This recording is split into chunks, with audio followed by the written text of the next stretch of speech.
Welcome and thank you for joining me. I'm Jerry Oginski, a medical malpractice and personal injury lawyer practicing law here in the state of New York.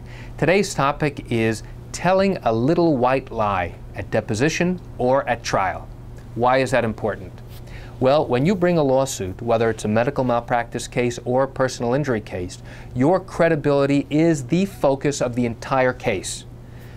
Whether or not you tell a lie will determine whether or not you are believable. Most of the people that come to us, most of the people that bring lawsuits, tend to be credible, meaning that they are believable in what they are trying to say and how the injuries have affected them. There are some people, though, for whatever reasons, do not tell the full story, are hiding something, or may be inaccurate or may have faulty memories.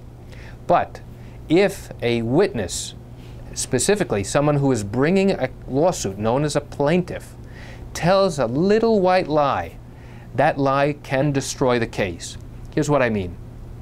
Let's say that the client has, in years past, given information maybe to their employer, and they wanted to get a job at the time that they were applying, and they told a little white lie about their credentials or their background or their training.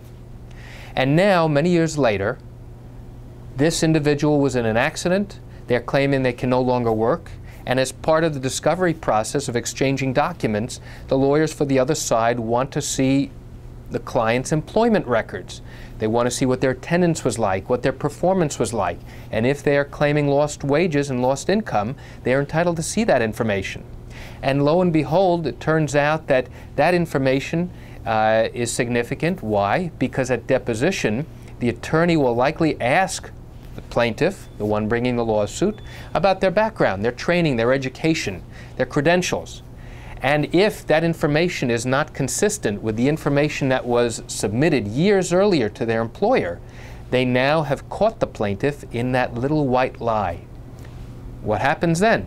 Well, that can come back to bite you, because at the time of trial, that little white lie is going to be part of the main defense in the case against you. And why is that significant? Because at the end of the case, the judge is going to give the jury an instruction, and it's a legal term called falsus in uno. Here's what it means. It means that the jury is told that if a witness is found to have lied about one particular aspect of the case, you can disregard part of their testimony, or you can disregard all of their testimony. And that means that if you've lied about something that happened in years past, the defense will argue, how are we to believe what they are saying now? And that little white lie can come back to haunt you and can destroy your case, because it's a question of credibility. And that's it for today's topic on telling a little white lie. I'm Jerry Oginski. Thank you for joining me. Have a great day.